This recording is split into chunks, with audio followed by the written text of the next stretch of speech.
Momo Santu. Holy Momo Santu.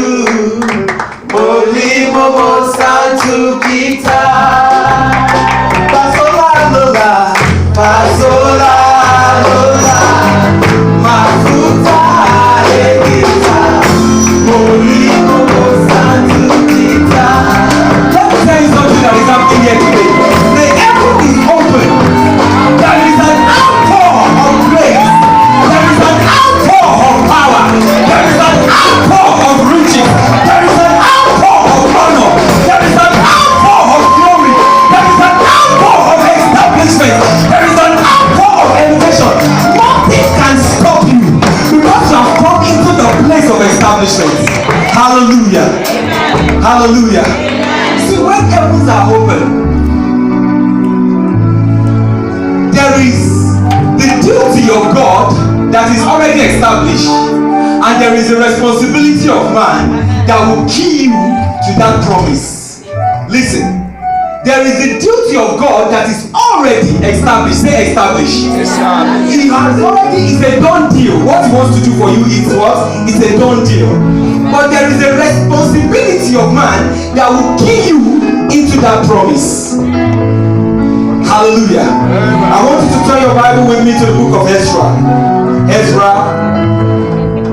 Ezra chapter 2. Ezra chapter 2. This is amazing. This is amazing. I see glory. I see, gold droplets,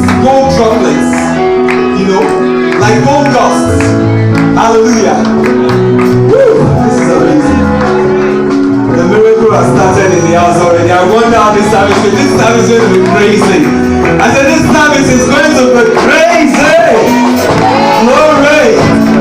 Ezra 2. I read from 68. Ezra 2 from 68.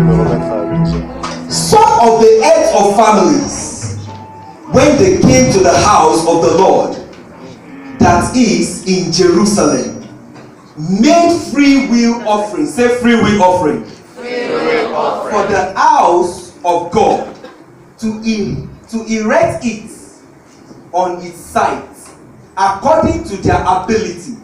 They gave to the treasury of the work 61,000 daris of gold, 5,000 minas of silver, and 100 price garments.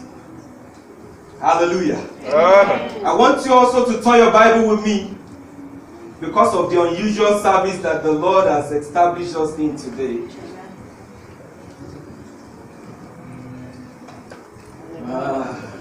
Come on. I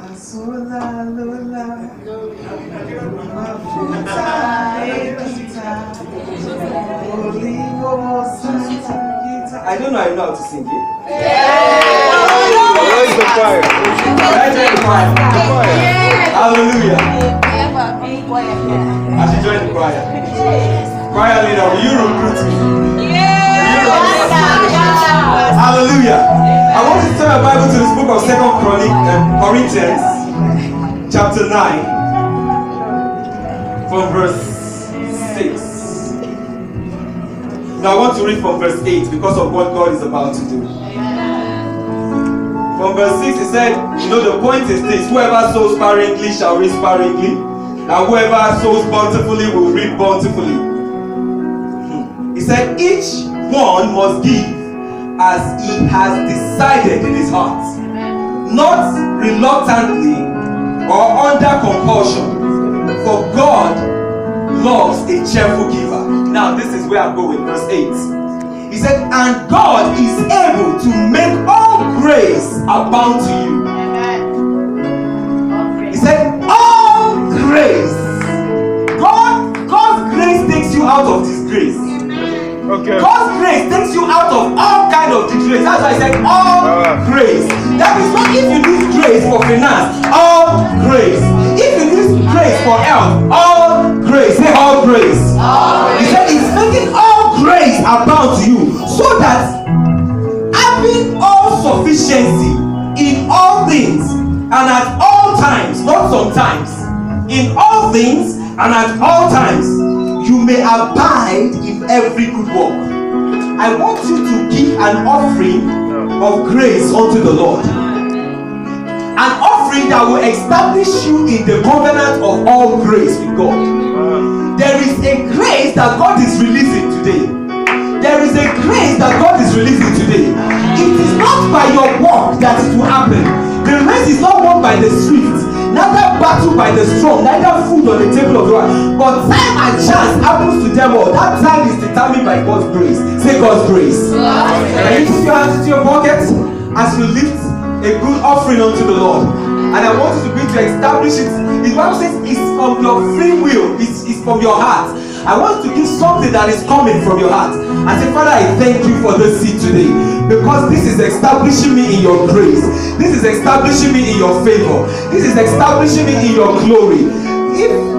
Can we rise to our feet and just pray this prayer unto the Lord? Can you just thank God for the seed in your hand? Can you thank God for the seed in your hand and say, Father, I thank you, because you are